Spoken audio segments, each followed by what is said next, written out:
मैं एक कामकाजी महिला थी और अकेले ही रहती थी। इसलिए मैंने एक आदमी को घर के काम करने के लिए रख लिया। रोज रात को खाना खाने के बाद मुझे होश ही नहीं रहता और सुबह मेरा पूरा शरीर दर्द करता। एक रात मैं खाना खाए बिना ही सो गई, लेकिन उस वक्त मेरे होश ही उड़ गए जब आधी रात होते ही वह आदमी मेरे कमरे में आकर मेरे साथ। मेरा नाम माही है और मैं एक 25 साल की जवान और खूबसूरत लड़की हूँ। अपनी पढ़ाई पूरी करने के बाद मैं नौकरी करने लगी। आज मेरी छुट्टी थी, इसलिए मैं कुछ शॉपिंग करने के लिए शॉपिंग मॉल जा रही थी। शॉपिंग मॉल से मैं जैसे ही निकली, बाहर बहुत तेज चिलचिलाती धूप थी। मैंने कई टैक्सियों को रोकने की कोशिश की, लेकिन कोई टैक्सी रुक ही नहीं रही थी। तो मैंने सोचा कि कुछ दूर पैदल चलकर आगे टैक्सी देख लेती हूँ। लेकिन थोड़ी दूर चलने के बाद गर्मी की वजह से मुझे तेज चक्कर आने लगे और अचानक से मैं गिरते गिरते बची। लेकिन गिरते हुए मैं एक आदमी से टकरा गई और मेरी टक्कर की वजह से वह आदमी ज़मीन पर गिर पड़ा और उसे थोड़ी चोट लग गई। मुझे बहुत शर्मिंदगी सी महसूस होने लगी। गर्मी की वजह से वह आदमी भी पसीने से भीगा हुआ था। मैंने उस आदमी से माफ़ी मांगी तो वह कहने लगा, बहन, अगर हो सके तो मुझे कुछ काम दिला दो, क्योंकि मुझे काम की बहुत ज़रूरत है। मैं जिस फैक्ट्री में काम करता था उसमें कुछ दिनों पहले आग लग गई और फिर वह फैक्ट्री बंद हो गई और मैं बेरोजगार हो गया। हर रोज काम की तलाश में मैं इस तरफ आता हूँ, लेकिन मेरी उम्र को देखकर कोई मुझे काम ही नहीं देता। मैं बहुत ही बुरी हालत में अपनी ज़िंदगी गुजार रहा हूँ। अगर आप मुझ पर थोड़ी सी मेहरबानी कर दें और मुझे कोई काम दिलवा दें तो आपका एहसान मैं ज़िंदगी भर नहीं भूलूंगा। वह बोला कि आप तो बहुत अच्छे घर की लगती हैं, तो आपको नौकरों की तो ज़रूरत होगी ही। आप कहें तो मैं आपके घर के काम कर दूंगा। और उस आदमी ने मेरे हाथ से ज़बरदस्ती मेरे शॉपिंग बैग्स ले लिए और कहने लगा, बहन, मैं आपको आपकी गाड़ी तक छोड़ देता हूँ, इसके बदले में आप मुझे कुछ पैसे ही दे देना। उस आदमी की हालत देखकर मुझे उस पर तरस आ गया, क्योंकि वह मेरे पापा की उम्र का ही था और उसका चेहरा देखकर मुझे अपने पापा की याद आने लगी। उस आदमी के बात करने का तरीका बहुत अच्छा था और वह किसी अच्छे घर का लग रहा था, लेकिन हालातों ने उसे आज यहाँ पहुँचा दिया था कि वह मुझसे नौकरी मांगने के लिए मजबूर था। मैंने उससे कहा, बाबा जी, ठीक है, मैं आपको अपने घर के काम काज के लिए रख लेती हूँ, क्योंकि मुझे भी एक ऐसे इंसान की ज़रूरत है जो मेरे घर का सामान ले आए और बाकी के काम भी कर दे, और मेरे पास फ़िलहाल गाड़ी नहीं है। मैं तो टैक्सी ढूंढ रही थी और अगर आपको कोई दिक्कत ना हो तो आप भी मेरे साथ अभी मेरे घर चल सकते हैं। मेरी बात सुनकर उस आदमी के चेहरे पर मुस्कुराहट आ गई। मैंने बाबा जी से कहा कि आपका घर कहाँ है? तो वह कहने लगे कि वह तो यहाँ नौकरी की तलाश में दूसरे शहर आए हैं और अपनी बेटी की शादी के लिए यहाँ रहकर मेहनत कर रहे थे। हर बाप की तरह वह भी अपनी बेटी को दुनिया भर की खुशियाँ देना चाहते थे। उनकी बातें सुनकर मेरी आंखों में आंसू आने लगे और मुझे मेरे अतीत के पल याद आने लगे। मैंने बाबा जी को तसल्ली देते हुए कहा कि आप बिल्कुल भी परेशान ना हो, सब कुछ ठीक हो जाएगा।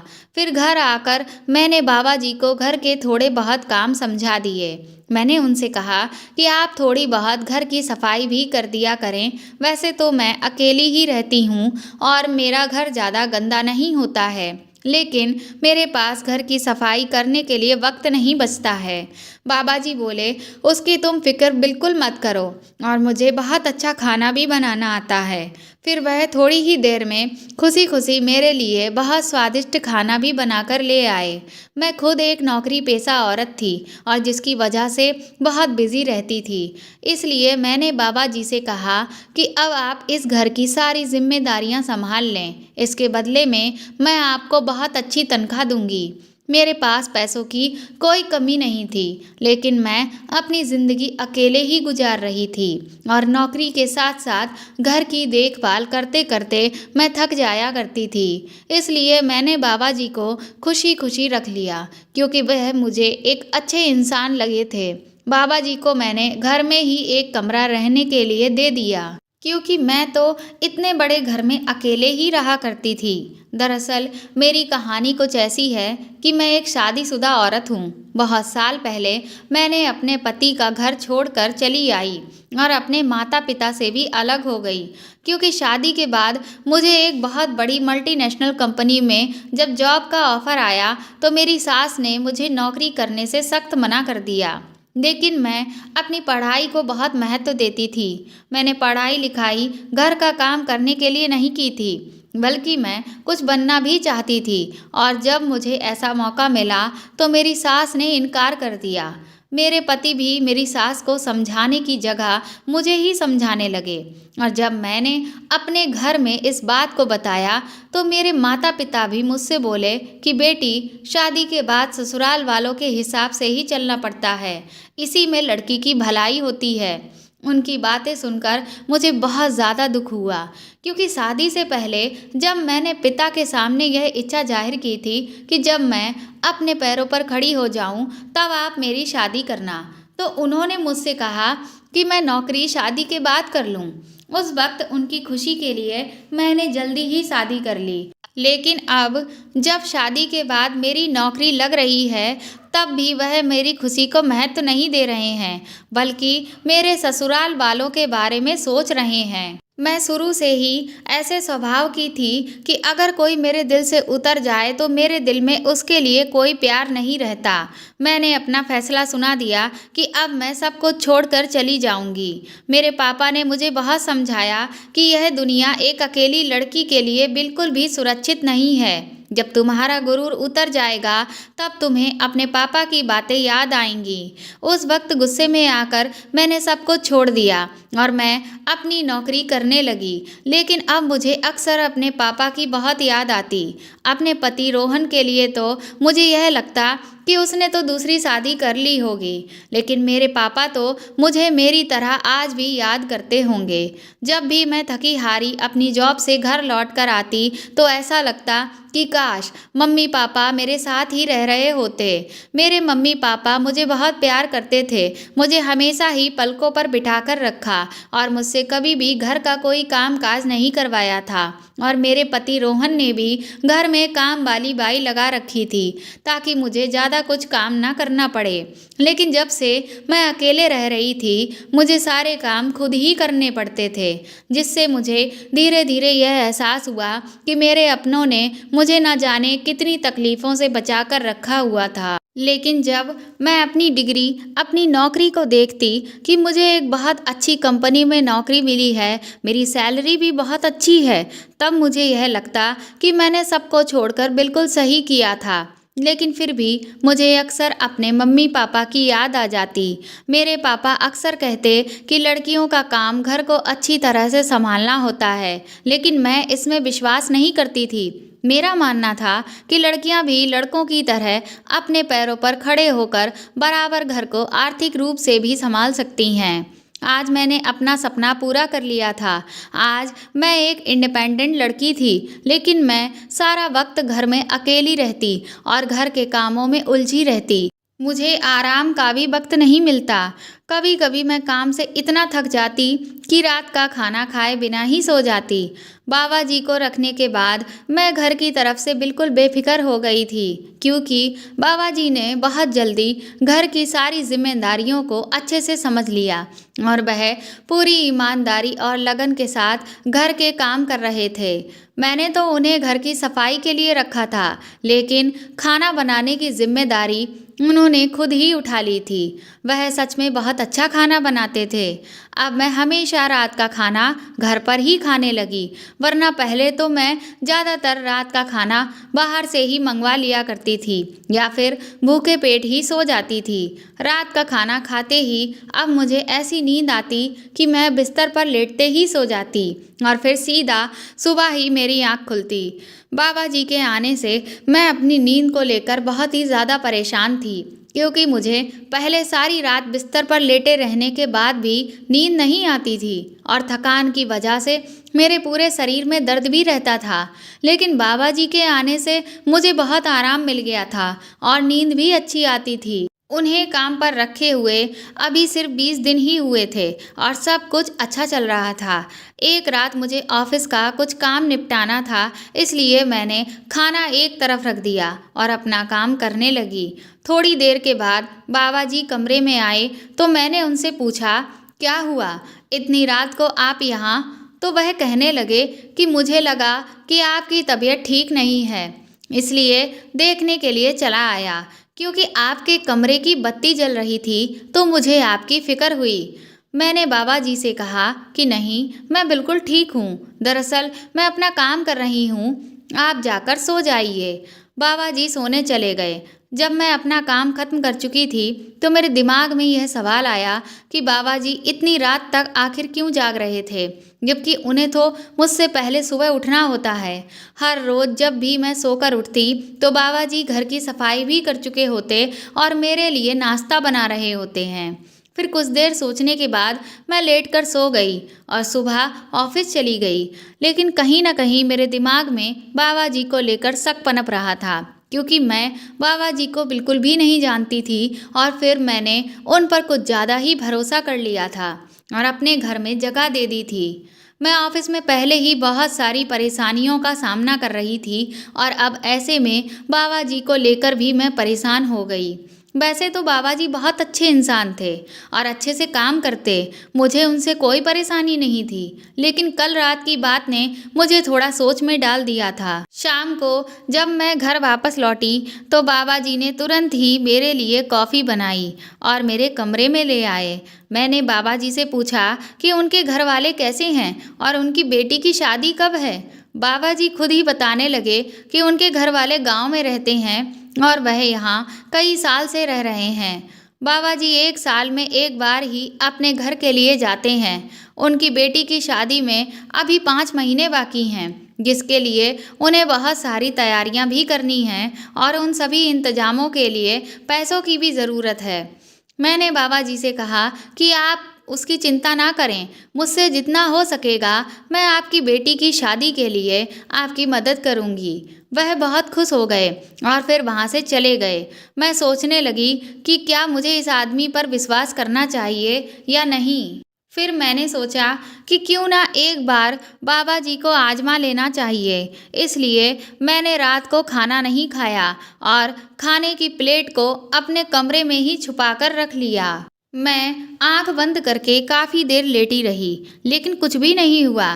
फिर मैं सोचने लगी कि बिना बात ही मैं एक अच्छे इंसान पर शक कर रही थी और न जाने क्या क्या सोच रही थी। तभी कमरे का दरवाज़ा खुला और वह आदमी मेरे कमरे में आ गया। मैं कमरे का दरवाज़ा हमेशा लॉक करके ही सोती थी। मैंने सोचा कि इसका मतलब इस आदमी ने घर की एक्स्ट्रा चाबियों से कमरे का दरवाज़ा खोला है। मेरी तो जैसे सांस ही रुक गई। इतनी रात को ना जाने यह मेरे कमरे में क्या करने आया था। मुझे सोता हुआ देखकर वह वापस कमरे से बाहर निकल गया और तब मेरी सांस में सांस वापस आई। लेकिन उस वक्त तो मेरे होश ही उड़ गए जब उस आदमी के पीछे से एक ऐसा इंसान कमरे में दाखिल हुआ जिसे मैं बहुत अच्छी तरह पहचानती थी और मुझे यह यकीन ही नहीं हो रहा था कि वह इंसान आधी रात को मेरे घर में मौजूद हो सकता है। वह इंसान मेरे बिस्तर के काफ़ी करीब आ गया और फिर मेरे पास बैठ गया। उसकी निगाहें मेरे ऊपर ही थीं। वह मेरे शरीर को निहार रहा था और जैसे ही उसने मेरे चेहरे पर अपना हाथ फेरना शुरू किया, मेरी तो जैसे जान ही निकल गई और मैं तुरंत ही उठ बैठी। मुझे जागता हुआ देखकर वह इंसान भी हक्का बक्का रह गया। शायद उसे यह यकीन नहीं था कि मैं जाग रही रहूँगी, बल्कि उसे तो यही लग रहा था कि मैं तो बहुत ही गहरी नींद में आराम से सो रही हूँ। मैंने फौरन ही कमरे की सारी लाइटें जला दीं और शोर मचाना शुरू कर दिया। बाबा जी मेरी आवाज़ पर फौरन ही कमरे में दौड़े चले आए। मैंने गुस्से से बाबा जी की तरफ देखा तो वह नज़रें झुकाए मेरे सामने खड़े हुए थे। मैंने आगे बढ़कर उस इंसान का कॉलर पकड़ा और उससे सवाल किया कि वह इतनी रात को इस वक्त आखिर मेरे घर में कर क्या रहा है, जबकि मैं अच्छी तरह से जानती थी कि वह इंसान मेरे कमरे में क्यों आया हुआ है। जब मैं अपना घर छोड़कर नौकरी के लिए इस शहर में आई थी तो मुझे यह अंदाज़ा तो था कि दुनिया में अच्छे लोगों के साथ साथ बहुत बुरे लोग भी रहते हैं जो आपके लिए कैसी भी मुश्किलें खड़ी कर सकते हैं, खास तौर पर उस वक्त जब एक लड़की के साथ कोई आदमी ना हो तो हर दूसरा आदमी आपका फ़ायदा उठाना चाहता है, क्योंकि इस दुनिया में बहुत ही कम लोग हैं जो किसी लड़की को अकेला पाकर उसका फ़ायदा ना उठाना चाहें। मेरी नौकरी एक बहुत बड़ी मल्टीनेशनल कंपनी में तो लग गई थी, लेकिन जो वहाँ का मैनेजर था वह मेरे लिए आए दिन मुसीबत साबित हो रहा था। मैं जवान होने के साथ साथ बहुत ज़्यादा खूबसूरत भी थी और यही बात मेरे लिए अब परेशानी का सबब बन गई। उसकी गंदी नज़रें हर वक्त मेरे ऊपर ही रहतीं। वह मैनेजर मेरी खूबसूरती पर ऐसा दीवाना हो गया था कि उसने ऑफिस में मेरा काम करना मुश्किल कर रखा था। वह अलग अलग बहानों से मुझे अपने केबिन में बुलाता और फिर मेरे करीब आने की कोशिश करता रहता। मैं जितना उससे बचने की कोशिश करती वह हमेशा ही जानबूझकर मुझे उतना ही तंग करता। जब मैं उसके केबिन में नहीं जाती तो वह खुद ही मेरे केबिन में चला आता और मुझसे इस तरह की वाहियात बातें करता जिसे सुनकर मैं शर्म से पानी पानी हो जाती और शर्म के मारे मैं ऐसी बात अपने किसी कलीग को भी नहीं बता पा रही थी जिससे मैं उससे छुटकारा पाने के लिए कोई मदद मांग सकूं। मैं बहुत अच्छे से जानती थी कि उसकी नीयत गलत है। जब उसने देखा कि मैं उसकी बातों में नहीं आ रही हूँ तो मुझसे कहने लगा कि वह मुझे एक बहुत अच्छी पोस्ट पर पहुँचा सकता है प्रमोशन के जरिए, अगर मैं उसकी ख्वाहिश को पूरा कर दूंगी। मुझे अच्छी तरह से मालूम था कि उसकी ख्वाहिश क्या है, इसीलिए मैंने उसके गाल पर एक जोरदार थप्पड़ मार दिया। मैं सोच भी नहीं सकती थी कि इतनी बड़ी कंपनी में काम करने वाला मैनेजर इतनी घटिया सोच का इंसान होगा।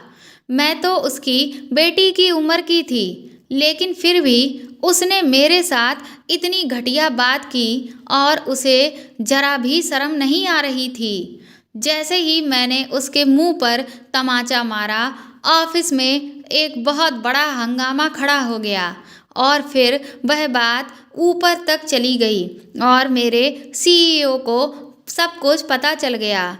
मैंने अपनी सफाई में बहुत कुछ कहने की कोशिश नहीं की, जबकि उस मैनेजर ने मेरे खिलाफ न जाने क्या क्या कह दिया और मुझ पर बहुत सारे झूठे इल्ज़ाम लगा दिए कि मैं उससे प्रमोशन की किस तरह से मांग कर रही थी और जब उसने मुझे प्रमोशन देने से मना कर दिया तो मैंने उसे बदनाम करने के लिए ये सारी साजिश रची है। उसका झूठ सुनकर तो मैं दंग ही रह गई थी। वह मैनेजर उस कंपनी में काफ़ी पहले से काम करता था, इसीलिए मेरे कंपनी वालों ने मुझसे ज़्यादा उस पर भरोसा किया और फिर मेरे खिलाफ नोटिस भेज दिया गया। उस दिन के बाद से मैं बहुत ही ज़्यादा परेशान रहने लगी थी और उस मैनेजर से भी मैंने दूरी बना ली थी। चाहे कोई भी काम होता, लेकिन मैं कभी भी उस मैनेजर के केबिन में नहीं जाती और बाकी के लोगों से ही अपना काम पूरा करवाने की पूरी कोशिश करती। मैं कई महीनों से उस मैनेजर को नज़रअंदाज कर रही थी, क्योंकि मेरे लिए मेरी नौकरी बहुत ही ज़्यादा ज़रूरी थी। लेकिन मैं ये नहीं जानती थी कि उस मैनेजर ने मेरा पीछा अभी तक नहीं छोड़ा है, बल्कि वह तो मुझसे अपनी बेइज्जती का बदला लेना चाहता है। आधी रात को अपने कमरे में उस मैनेजर को देखकर मेरी जान निकल गई थी और वह इतना बेशर्म निकला कि वह मेरे घर आ गया। जब मैंने मैनेजर से पूछा तो कहने लगा कि मैंने जिस तरह सबके सामने उसकी बेइज्जती की है, इस बात का वह मुझसे बदला लेना चाहता है। मैनेजर को बहुत अच्छी तरह से यह बात पता थी कि मैं अपने घर में बिल्कुल अकेली रहती हूँ। उसने मेरे बारे में सब कुछ मालूम कर लिया था कि मैं घर में काम-काज करने के लिए नौकर रखना चाहती हूँ और उसने इसीलिए जानबूझकर अपने नौकर को मेरे रास्ते में भेजा और नाटक रच के अपने नौकर को मेरे घर तक पहुँचा दिया। वो जो आदमी मेरे घर में नौकरी कर रहा था, वह मैनेजर के कहने पर ही मेरे घर में आया हुआ था। थोड़े दिनों में उस आदमी ने मेरे घर की सारी बातें मैनेजर को बता दी और वह जान गया था कि वह बहुत आसानी से मेरे साथ मनमानी कर सकता है। मैनेजर मेरे साथ अपनी ख्वाहिश पूरी करके मुझे निशाना बनाना चाहता था ताकि वह मुझे पूरी ज़िंदगी ब्लैकमेल करके अपने साथ गलत काम करने को मजबूर कर सके। लेकिन भगवान की दुआ से इससे पहले कि वह मेरे साथ कुछ भी गलत करता, उसकी सारी हकीकत मेरे सामने आ गई थी। वह मैनेजर एक 55 साल का शादीशुदा और 3 बच्चों का बाप था। बस वह मुझे बेइज्जत करना चाहता था। उसे यह पता था कि मेरे सर पर ना तो पति का हाथ है और ना ही बाप का साया। इसलिए उसने सोचा कि अगर मैं उसके जाल में फंस गई तो वह मेरा अच्छे से इस्तेमाल कर सकता है। आज मुझे एहसास हो रहा था कि पापा ठीक ही कहते थे कि बेटियां अपने घर की 4 दीवारी में ही सुरक्षित होती हैं। मैंने बाबा जी की तरफ गुस्से से देखा और फिर मैंने उनसे कहा कि आप तो मेरे बाप के समान हैं और मैंने आप पर कितना भरोसा किया, लेकिन ना तो आपने मेरे भरोसे की कद्र की और ना ही अपनी उम्र का लिहाज किया। मैं तो आपकी बेटी के समान थी, लेकिन आपने इस बात की भी लाज नहीं रखी। मैंने आपकी मजबूरी सुनकर आपको अपने घर में लेकर आ गई और आपसे आपकी बेटी की शादी में मदद करने का मैंने वादा भी किया था। लेकिन इस सब के बावजूद भी आपने मेरे साथ कितना बड़ा धोखा किया। उस आदमी ने शर्मिंदगी से अपनी नज़रें झुका लीं और कहने लगा कि वह अपने मालिक के कहे अनुसार ही चल रहा था। उसकी भी मजबूरी थी। वह बोला कि मालिक ने उससे कहा कि अगर वह मालिक का यह काम करेगा तो मालिक उसकी बेटी की धूमधाम से शादी करवा देगा और वह अपनी बेटी को दुनिया की हर खुशी देना चाहता है। इसीलिए वह उसकी यह बात मान गया। लेकिन आज उसे एहसास हो रहा है कि अपनी बेटी की खुशियों के लिए उसने किसी और की बेटी की इज्जत पर दाग लगा दिया था। मैनेजर ने अभी तक मेरे साथ कोई गलत काम नहीं करा था और ना ही वह मेरी कोई गलत तस्वीर ले पाया था। इसीलिए मैंने तुरंत ही पुलिस को फ़ोन करके अपने घर पर बुला लिया और पुलिस को शुरुआत से अब तक उसने मेरे साथ जो कुछ भी किया वो सब साफ साफ बता दिया और उसे पुलिस के हवाले कर दिया। बाबा जी ने मुझसे अपनी गलती की माफ़ी मांगी और उन्हें अपनी गलती पर बहुत ही ज़्यादा पछतावा भी था। वह मुझसे बोले कि वह मजबूर होकर मालिक की बातों में आ गए थे, लेकिन वह दिल से एक अच्छे इंसान थे। मैनेजर की गिरफ्तारी की खबर जब मेरी मल्टीनेशनल कंपनी में पहुंची तो उस मैनेजर को नौकरी से निकाल दिया गया। मैंने बाबा जी को एक और मौका दिया और अपने घर पर ही नौकरी के लिए रख लिया। उसके बाद मैं अगले ही दिन अपने माँ बाप से मिलने पहली बार उनके घर गई, क्योंकि अब मैं उनसे मिलने के लिए बहुत ही ज़्यादा बेचैन थी और मैं उनसे माफ़ी भी मांगना चाहती थी, क्योंकि मुझे अब बहुत अच्छे से ये समझ आ चुका था कि मैं कितनी गलत थी। पहले मुझे अपने माँ बाप की बातें बहुत बुरी लगा करती थी, लेकिन अब मुझे ये पता चल गया था कि कहीं ना कहीं वह पहले से ही ये जानते थे कि यह दुनिया कितनी बुरी है और इसी वजह से वह मुझे हर समय टोकते रहते थे। जब मैं अपने घर पहुंची तो मेरे मम्मी पापा मुझे घर पर देखकर बहुत ही ज़्यादा खुश हो गए और उन्होंने सब कुछ भुलाकर मुझे अपने गले से लगा लिया। फिर मैंने अपने पापा को बताया कि मैं अब बहुत अच्छी नौकरी कर रही हूँ और अगर आप चाहें तो मैं शादी भी कर सकती हूँ। मेरी बात सुनकर मेरे पापा मुस्कुराने लगे और बोले, क्या तुम्हें कोई लड़का पसंद आ गया है? तो मैंने कहा कि नहीं, मुझे कोई लड़का पसंद नहीं है।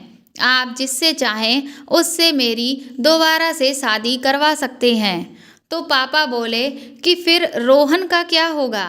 तो मैंने कहा कि आपको क्या लगता है कि क्या रोहन ने मेरा इंतज़ार किया होगा? वह तो अब तक कब का शादी कर चुका होगा।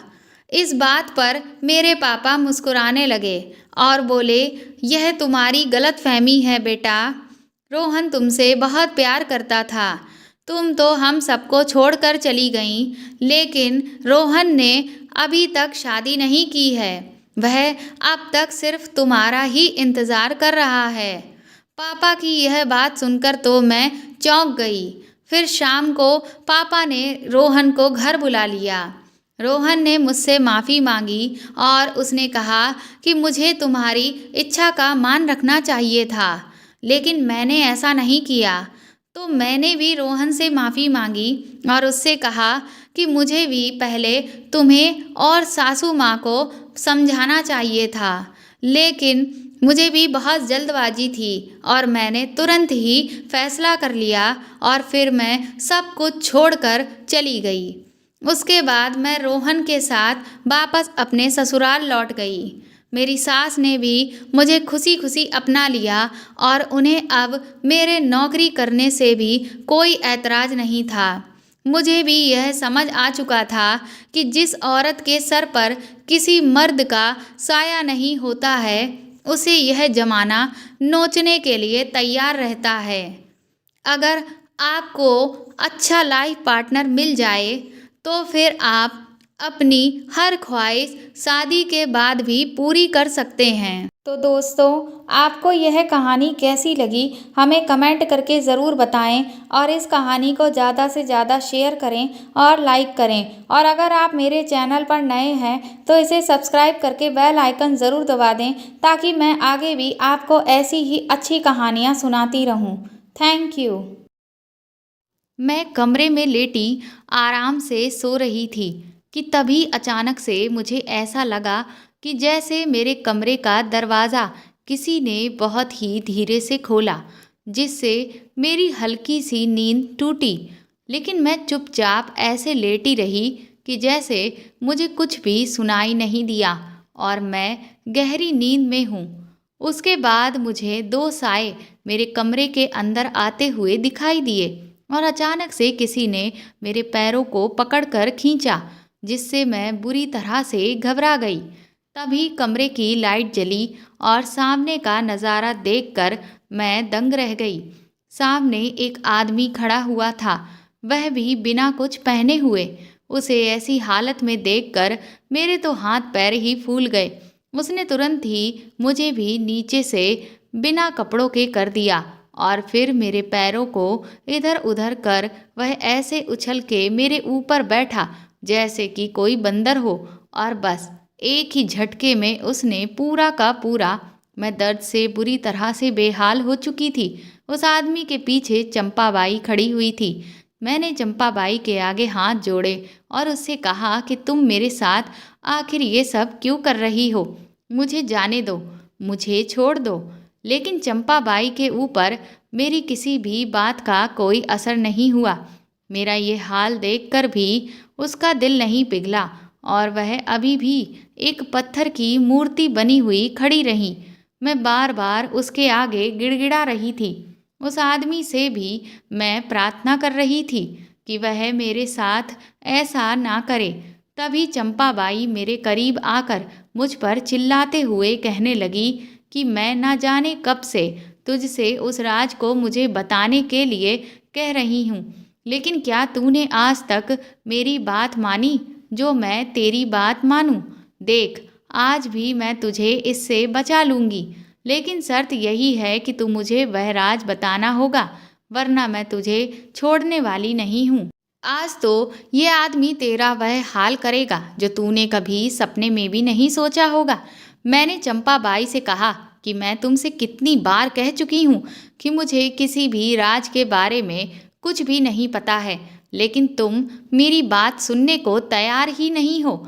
आखिर मैं तुम्हें कैसे यकीन दिलाऊं अपनी बात का।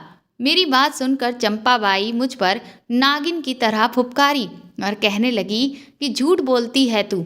अब तक तू मुझसे झूठ ही बोलती आई है। तुझे ये राज अच्छे से पता है, लेकिन तू सुनने को तैयार ही नहीं है। देख, अभी भी तेरे पास वक्त है। मुझे सच सच बता दे उस राज के बारे में, वरना फिर अंजाम भुगतने के लिए तैयार हो जा। इतना कहते ही चंपाबाई ने उस आदमी को इशारा किया और बस उस आदमी ने अपना काम करना शुरू कर दिया कि तभी जैसे ही उसने वह सब करना मेरे साथ शुरू किया, बाहर से बहुत जोर का शोर होने लगा, जिससे हम सब का ध्यान बाहर की तरफ गया। चंपाबाई भी हैरत में पड़ गई कि आखिर बाहर ऐसा क्या हो गया जो इतना शोर हो रहा है। तभी कांता ताई दौड़ती हुई आई और उन्होंने चंपाबाई को आवाज़ लगाई कि विधायक जी आए हैं और वह बहुत गुस्से में हैं, इसीलिए तुम अभी के अभी उनसे चलकर मिलो। विधायक जी का नाम सुनते ही चंपा के माथे पर ढेर सारी पसीने की बूंदें आ गईं और उसके हाथ पैर कांपने लगे। उसने तुरंत ही उस आदमी को इशारा किया कि वह मुझे छोड़कर चंपाबाई के साथ में चले। उसके बाद वह दोनों मेरे कमरे से बाहर निकल गए। कांता ताई ने जब मेरी ऐसी हालत देखी तो वह मेरी तरफ आगे बढ़ी, लेकिन तभी चंपाबाई उनका हाथ पकड़कर उन्हें बाहर खींचकर ले गई और कहने लगी कि तू मेरा बनाया हुआ नियम भूल गई है क्या? इस लड़की से कभी कोई नहीं मिल सकता सिवाय मेरे। चल अब यहाँ से। इतना कहते हुए वह उन्हें धक्के मारकर बाहर की तरफ लेकर चली गई और मेरे कमरे के दरवाजे को बाहर से बंद कर दिया। बाहर अभी भी बहुत तेज शोर हो रहा था। सबसे पहले तो उठकर मैंने अपनी हालत ठीक की, अपने आंसुओं को पोंछा और फिर मैं सोचने लगी कि आखिर बाहर ऐसा क्या हो रहा है जो इतना हंगामा मचा हुआ है। कहने को तो मेरे उस कमरे में कोई भी खिड़की नहीं थी, लेकिन फिर भी अब तक मैं बाहर की सारी चीज़ों को देखती आई थी, क्योंकि उसके बारे में मुझे कांताबाई ने ही बता रखा था। दरअसल मेरे कमरे में जहाँ पर मेरा शीशा लगा हुआ था, उस शीशे को खिसकाने के बाद पीछे एक छोटा सा रोशनदान था और उस रोशनदान से बाहर का पूरा नज़ारा देखा जा सकता था। मैं हमेशा जब भी मुझे बाहर की कोई जानकारी चाहिए होती थी या बाहर की हवा खानी होती थी, तो मैं स्टूल पर चढ़कर उस रोशनदान से ही देख लिया करती थी। इसीलिए मैंने तुरंत ही अपने कमरे का दरवाज़ा अंदर से भी बंद किया और शीशे को खिसकाकर स्टूल रख के बाहर की तरफ देखने लगी। बाहर कोठे की सारी लड़कियां एक जगह पर घेरा लगाकर खड़ी हुई थीं और चंपाबाई एक बड़े से लंबे चौड़े आदमी जिसने सफ़ेद रंग का कुर्ता पजामा पहन रखा था, उससे कुछ बात कर रही थीं। उनकी बातचीत से ऐसा लग रहा था कि जैसे चंपाबाई उनसे बहुत मिन्नतें कर रही हैं। वह आदमी बहुत गुस्से में था। वह चंपाबाई से गुस्से में कुछ कह रहा था। थोड़ी देर के बाद चंपाबाई ने वहाँ से सभी लड़कियों को अंदर भगा दिया। अब वह उस आदमी को मक्खन पॉलिश लगाने की कोशिश कर रही थी। कुछ देर के बाद वह आदमी वहाँ से चला गया और ऐसा लगा कि चंपाबाई ने फिर चैन की सांस ली। जब सभी लोग वहाँ से चले गए तो मैं भी स्टूल से नीचे उतर आई और शीशे को उसकी जगह पर लगा दिया। उसके बाद मैं अपने बिस्तर पर आकर बैठकर सोचने लगी कि ना जाने बाहर ऐसा क्या हो गया है, और आज तो चंपाबाई ने मेरा जो हाल किया उससे तो मेरी जान हलक में ही आ गई थी। मुझे अपनी किस्मत पर बहुत रोना आ रहा था। मैं मन ही मन अपनी माँ को याद करके रोने लगी कि वह जब इस दुनिया से गई तो मुझे अपने साथ लेकर क्यों नहीं गईं? क्यों मुझे इस नर्क में सजा भुगतने के लिए छोड़ गईं? और इतने समय से चंपाबाई न जाने कौन से राज की बात कर रही है, जिसको मैं समझा समझा के थक चुकी हूँ कि मुझे वह राज नहीं पता। ऐसा आखिर कौन सा राज मेरी माँ को पता था जिससे चंपाबाई को इतना डर है कि अगर उसके बारे में किसी और को पता चल गया तो ना जाने क्या हो जाएगा। और इसके बारे में चंपाबाई जानने के लिए इस हद तक गिरती ही चली जा रही है। यही सब सोचते सोचते मैं अपनी पिछली जिंदगी को याद करने लगी। जब से मैंने होश संभाला तब से मैंने खुद को अपनी माँ के साथ इस कोठे में ही पाया था। मेरे आसपास जितनी भी लड़कियां थीं, सब नाच गाने का काम करती थीं। कुछ लड़कियां सिर्फ नाच गाना करके लोगों का दिल बहलाती और कुछ उन्हीं लोगों के बिस्तर तक भी जाती हैं। मेरी माँ के साथ भी चंपाबाई ने यही सब करवाने की बहुत कोशिश की, लेकिन मेरी माँ की हिम्मत के आगे चंपाबाई हार गई थी और वह कभी भी मेरी माँ को लोगों के बिस्तर तक नहीं पहुँचा पाई। लेकिन नाचने गाने का काम मेरी माँ को करना पड़ा। उसकी मजबूरी मैं थी, क्योंकि अगर माँ ऐसा नहीं करती तो चंपाबाई ने साफ साफ मेरी माँ को इस बात की धमकी दे दी थी कि वह फिर मुझे खाने पीने का कुछ भी नहीं देगी और हम दोनों माँ बेटी भूखे प्यासे ही मरेंगे। बस अपनी बच्ची का पेट भरने की खातिर ही मेरी माँ ने उसकी यह शर्त मान ली थी। और फिर तो कुछ समय के बाद ऐसा हुआ कि मेरी माँ एक भयंकर बीमारी की गिरफ्त में आ गई, जिसके बाद तो चंपाबाई ने खुद ही मेरी माँ पर इस बात का दबाव बनाना बंद कर दिया कि वह अपने ग्राहकों को खुश करे, क्योंकि एक बीमार के साथ तो कोई भी वह सब नहीं करना चाहेगा। जहाँ एक तरफ मैं अपनी माँ की बीमारी से बहुत ज़्यादा दुखी थी, क्योंकि इतना मुझे समझ आने लगा था कि ये बीमारी मुझे मेरी माँ से अलग कर देगी, वहीं मेरी माँ कहीं ना कहीं खुश थी कि उसे इस नर्क भरी जिंदगी से छुटकारा मिल जाएगा और उसे वह काम भी नहीं करना पड़ेगा जो उसकी इज्जत को खराब कर दे। लेकिन अगर मेरी माँ को चिंता थी तो सिर्फ मेरी, कि कहीं ऐसा ना हो कि आगे चलकर चंपाबाई, जो अभी तक मेरी माँ से नहीं करवा पाई थी, वह सब मुझसे करवाए। इसीलिए मेरी माँ बहुत परेशान रहती थी। पर फिर एक दिन ऐसा हुआ कि मेरी माँ की मौत हो गई और उसकी मौत के बाद से ही चंपाबाई अक्सर मेरे कमरे में आती और मुझसे हाथ जोड़कर मिन्नतें करती कि वह राज जो तेरी माँ के पास था वह मुझे बता दे। मुझे समझ नहीं आता कि वह न जाने किस राज की बात कर रही हैं, और माँ ने तो आज तक मुझे कभी कोई राज नहीं बताया। मैंने उनसे कई बार कहा कि मेरी माँ मुझे कुछ भी बता कर नहीं गई है, पर उसने आज तक मेरी बात का विश्वास नहीं माना और इसीलिए कभी प्यार से तो कभी धमकाकर, कभी डराकर वह मुझसे उस राज को उगलवाने की कोशिश करती रही जो मुझे पता ही नहीं है। और बस उसी के लिए आज उसने मेरे साथ ये हरकत भी की। इस कोठे में रहने वाली हर लड़की वह सब कर चुकी है जिसके लिए लड़कियों को यहाँ पर लाया जाता है, सिवाय मेरे, क्योंकि मुझे चंपाबाई ने सिर्फ इसीलिए बख्श रखा है क्योंकि उसे ऐसा लगता है कि मेरे पास वह राज है, और अगर उसने मेरे साथ वही सब किया जो वह बाकी लड़कियों के साथ करती आई है तो मैं उसे वो राज नहीं बताऊंगी। पर अब चंपाबाई के सब्र का बांध टूटता जा रहा है और इसीलिए अब वह मुझ पर भी ज्यादतियाँ करने पर उतारू हो गई है। अभी मैं ये सब सोच ही रही थी कि तभी मेरी सहेली कमली मेरे लिए खाना लेकर आई।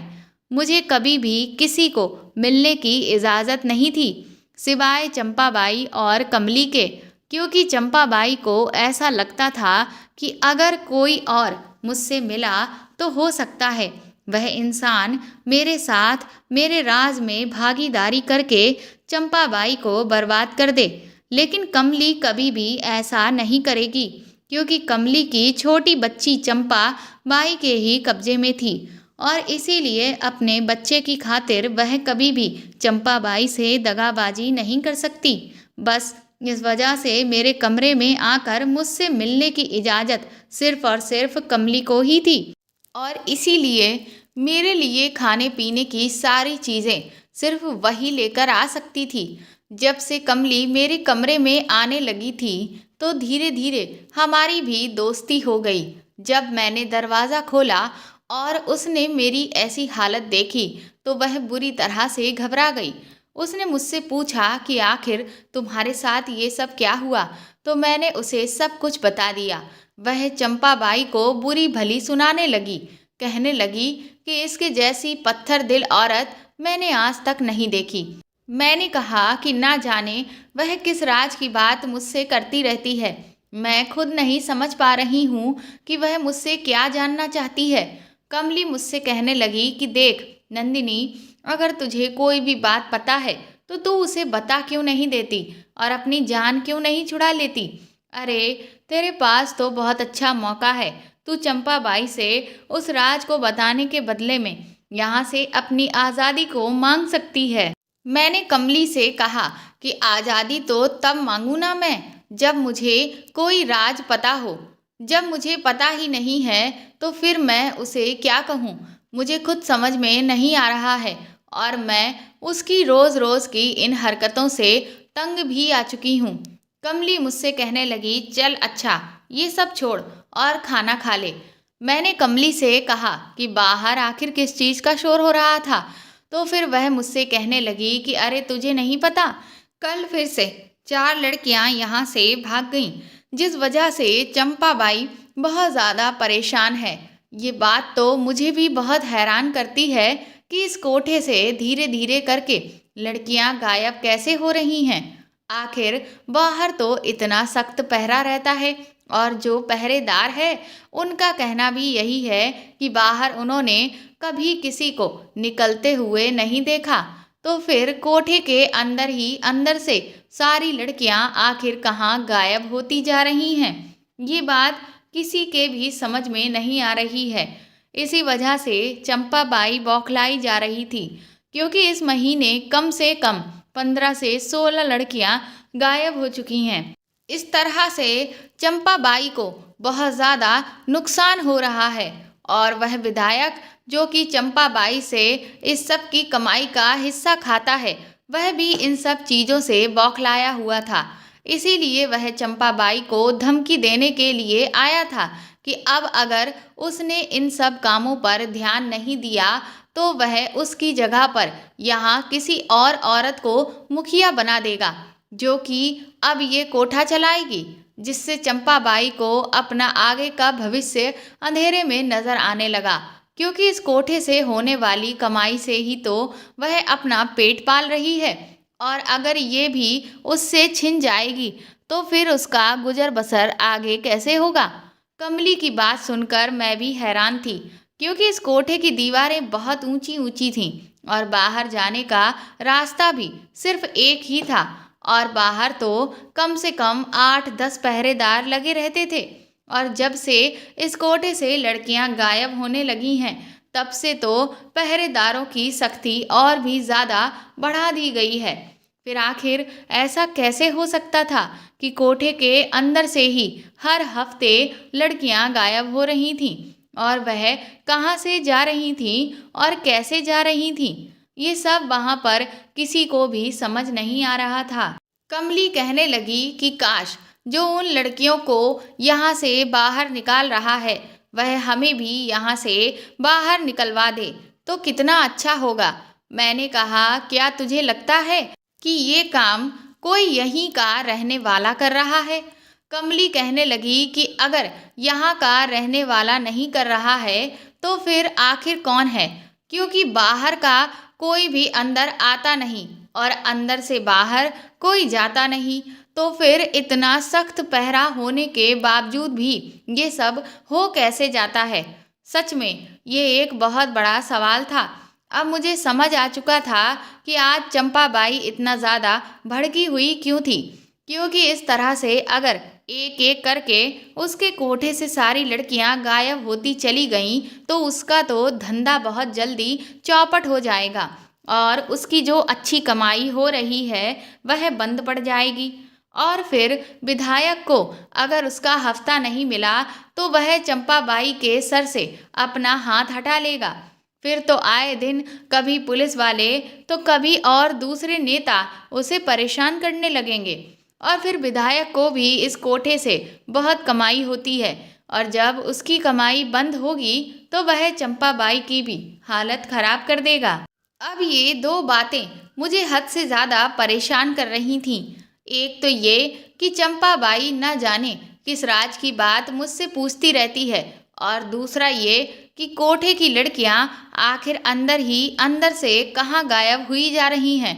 थोड़ी देर के बाद कमली भी वहाँ से चली गई, लेकिन मैं बहुत ज़्यादा उलझन में थी और परेशान भी, क्योंकि आज तो वह विधायक आ गया जिस वजह से चंपाबाई को बाहर जाना पड़ा और मैं उस सब से बच गई। लेकिन अब कल ना जाने मेरे साथ क्या होगा, क्योंकि अब तो मुझे चंपाबाई की आंखों में ये साफ दिख गया था कि वह मुझे किसी भी कीमत पर अब छोड़ने वाली नहीं है। अगर उसे मुझसे वो राज नहीं मिल पाया तो वह मेरा भी वही हाल करेगी जो बाकी लड़कियों का करवाती है। यही सब सोचते सोचते तकरीबन आधी रात का वक्त हो गया था। मुझे नींद ही नहीं आ रही थी कि तभी मेरे दरवाजे पर हल्की सी दस्तक हुई, जिससे मैं बुरी तरह से फिर से घबरा गई कि कहीं चंपाबाई फिर से किसी आदमी को लेकर मेरे कमरे में तो नहीं आ गई। मैं दौड़कर एक कोने में चुपचाप खड़ी हो गई और कमरे की लाइट बंद कर दी। लेकिन मुझे सामने से जो इंसान अंदर आता हुआ दिखाई दिया वह तो कांता ताई थी। ताई को देखकर मैंने चैन की सांस ली और तुरंत ही कमरे की लाइट जलाकर उनके पास आ गई। वह बहुत ही धीरे से दबे पांव अंदर आईं और कमरे का दरवाज़ा अंदर से बंद कर लिया। मैंने उनसे कहा, ताई आप मुझसे आखिर यहाँ क्यों मिलने आई हैं? अगर आपको चंपाबाई ने मेरे कमरे में देख लिया तो वह आपकी खाल उधेड़ देगी। आपको नहीं पता कि वह औरत कितनी बेरहम है। वह ना तो आपको छोड़ेगी और ना ही मुझे। इस बात पर ताई मुस्कुराने लगी और मेरे सर पर हाथ फेरते हुए बोली, मेरी बच्ची, मैं जानती हूँ कि वह औरत किस हद तक जा सकती है। बस इसी वजह से मैं तुझे उस औरत के प्रकोप से बचाने आई हूँ, क्योंकि आज उसने जो भी तेरे साथ किया उससे अब मैं इतना समझ चुकी हूँ कि कल वह तेरे साथ इससे भी ज़्यादा भयानक करेगी, क्योंकि अब वह उस राज को जानने के लिए बुरी तरह से तड़प रही है, क्योंकि अब वह धीरे धीरे बर्बादी की कगार पर बढ़ने लगी है। मैंने कांता ताई से कहा कि मुझे तो समझ नहीं आता कि वह किस राज के बारे में इतने सालों से रट लगाए हुए है। आखिर मेरी माँ ऐसा कौन सा राज जानती थी? मुझे तो ऐसा लगता है कि वह औरत पागल हो चुकी है। उसके दिमाग में ये सनक भर चुकी है कि मेरी माँ को कोई राज पता था और बस वह अपनी उस सनक के चलते ही मेरे साथ ज्यादतियाँ करती आ रही है। कांता ताई ने कहा कि ये उस औरत के दिमाग की कोई सनक नहीं है, बल्कि सच्चाई है। उनके मुंह से ऐसी बात सुनकर मैंने हैरानी से उनकी तरफ देखा। वह कहने लगी कि हाँ बेटा, चंपाबाई जिस राज की बात कर रही है वह राज सच में है। मैंने कहा, इसका मतलब आप उस राज के बारे में जानती हैं? तो वह कहने लगी, हाँ मैं उस राज के बारे में जानती हूँ। ये सुनकर तो मैं दंग ही रह गई। मैंने कहा, इसका मतलब आपको सब कुछ पहले से ही पता था? तो फिर आपने आज तक चंपाबाई को क्यों नहीं बताया? वह मुझ पर कितने सारे जुल्म करती रही, लेकिन आप खामोश रहीं। आखिर क्यों ताई? ताई कहने लगी, बेटा मैं खामोश इसलिए रही क्योंकि मैं अच्छे से जानती थी कि जब तक चंपा को ये लग रहा है कि तुझे कोई राज पता है, वह तुझे किसी भी तरह से कोई नुकसान नहीं पहुंचाएगी। तेरी जिंदगी को बचाने की खातिर ही मैंने कभी इस चुप्पी को नहीं तोड़ा। लेकिन अब मैं समझ चुकी हूँ कि वह अब और ज़्यादा बर्दाश्त नहीं कर पाएगी। और तुझे नुकसान पहुंचा देगी। बस इसीलिए आज मैं तुझे उस राज के बारे में बताने आई हूँ जो तेरी माँ ने मरते हुए मुझे बताया था। उनकी बातें सुनकर मैं बहुत ही ज़्यादा हैरान होती चली जा रही थी। मैंने कहा, इसका मतलब मेरी माँ ने आपको वह राज बताया था? इस पर कांता ताई ने हामी में अपना सिर हिला दिया। ताई ने कहा कि तू जल्दी से अपने कपड़ों को बांध ले और ये ले, मैं तेरे लिए कुछ पैसों को लेकर आई हूँ। आज रात तुझे इस कोठे को छोड़कर जाना है और हमेशा हमेशा के लिए आज़ाद हो जाना है। उनकी ये बात सुनकर मैं फिर से दंग रह गई। मैंने कहा, बाहर तो इतना सख्त पहरा है, तो फिर मैं आखिर आज़ाद कैसे हो सकती हूँ? कांता ताई धीरे से मुस्कुराई और कहने लगी, बिल्कुल उसी तरह से जैसे आज तक इस कोठे से जाने वाली लड़कियां, जिन्हें सब लोग ये समझते हैं कि वह कहीं गायब हो जाती हैं, वह आज़ाद होती रहीं, ठीक उसी तरह से तू भी आज़ाद हो जाएगी। मैंने ताई से कहा, इसका मतलब उन लड़कियों को आज़ाद करने वाला और कोई नहीं बल्कि आप हैं? इस पर ताई ने कहा, हाँ बेटा, उन लड़कियों को मैं ही आज़ाद करवाती थी। मैंने कहा, लेकिन आखिर कैसे, और वह राज आखिर क्या है? इस पर कांता ताई कहने लगी, नंदिनी, तेरी माँ ने जीवन में बहुत कुछ झेला है। उसने जिस इंसान से प्यार किया और भरोसा किया, उसी ने उसे धोखा दिया। तेरे पिता पहले से ही शादीशुदा थे, लेकिन तेरे पिता को कई सारी औरतों से रिश्ते बनाने का शौक था।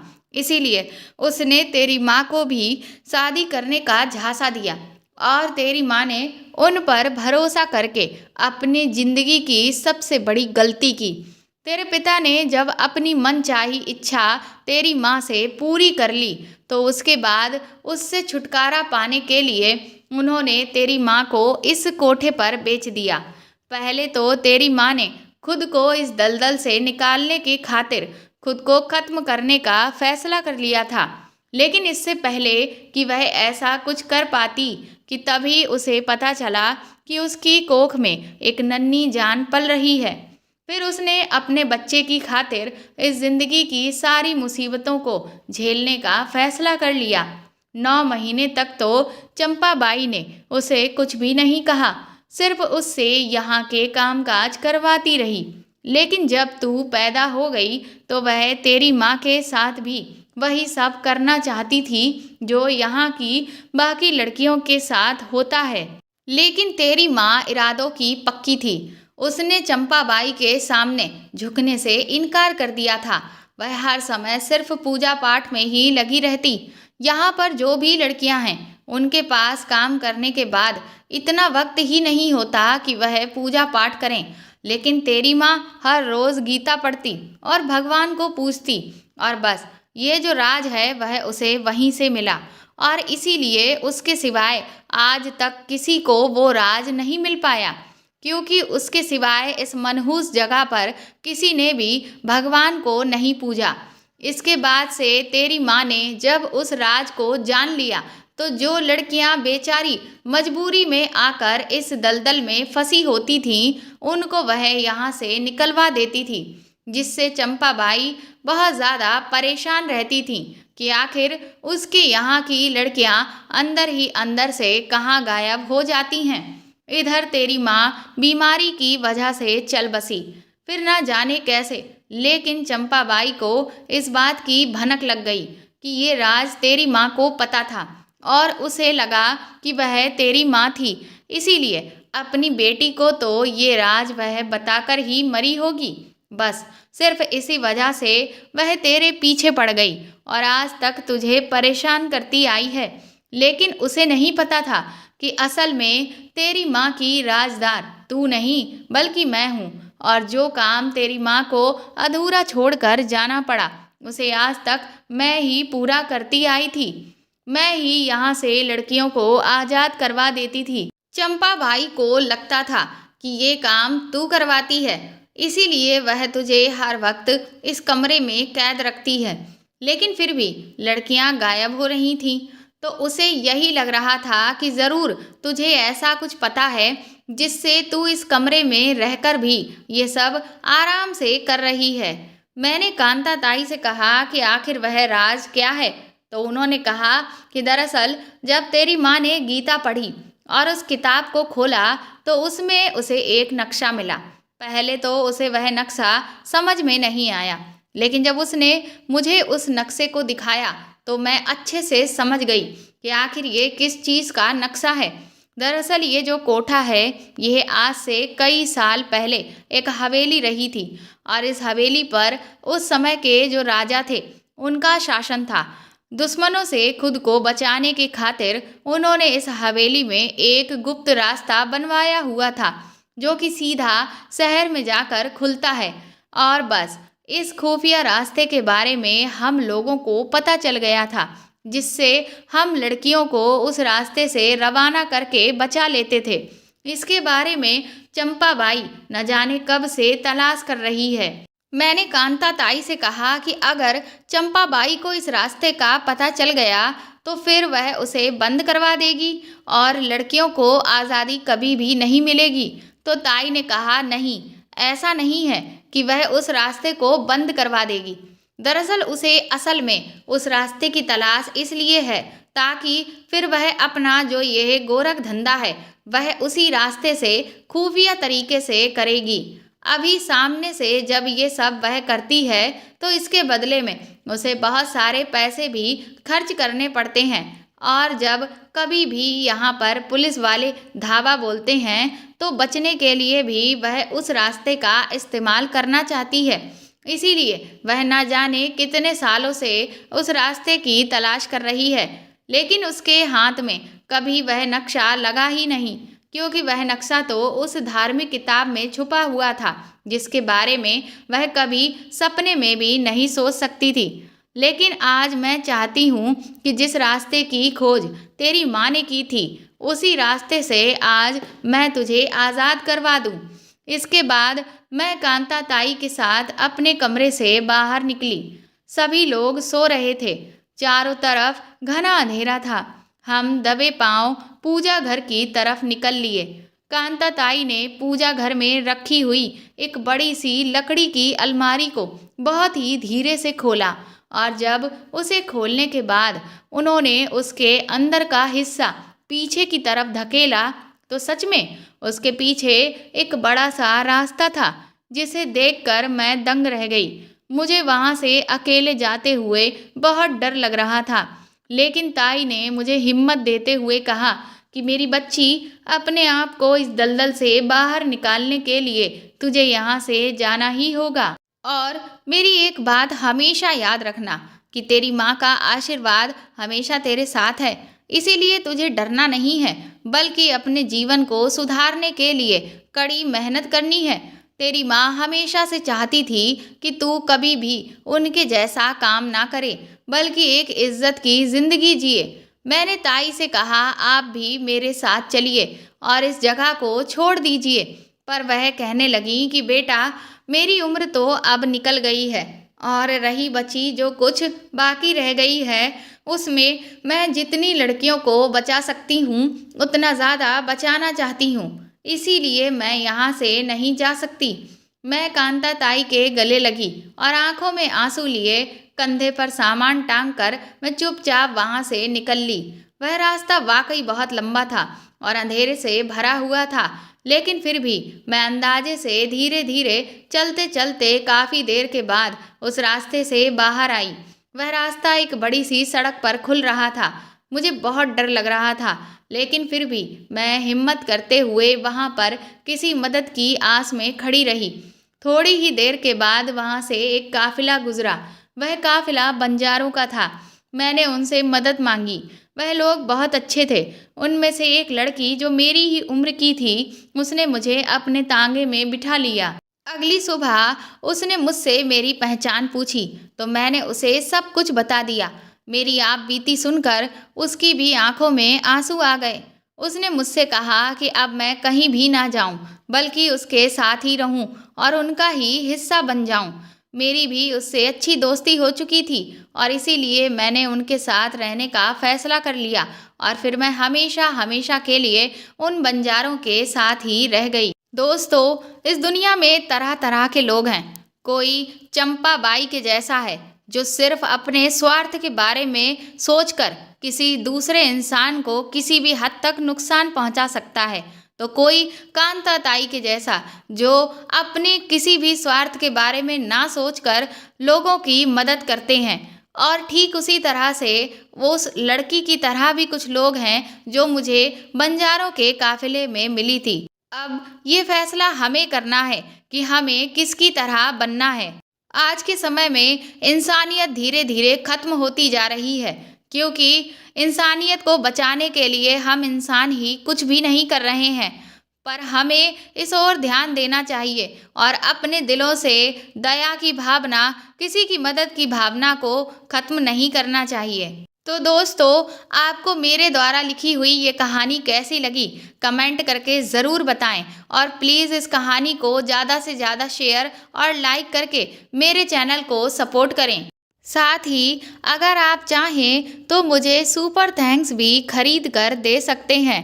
सुपर थैंक्स का ऑप्शन आपको इस वीडियो के नीचे दिए हुए सभी ऑप्शंस में दिखेगा, जो बिल्कुल ऐसा दिखता है जैसा कि हार्ट शेप में बना हुआ साइन है।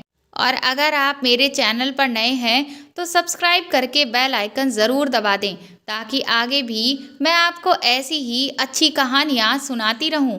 Thank you. मेरी मम्मी हर रोज़ एक नई लड़की लेकर आती और मेरे पापा को इशारा करती। पापा हंसते हुए उस लड़की को कमरे में ले जाते।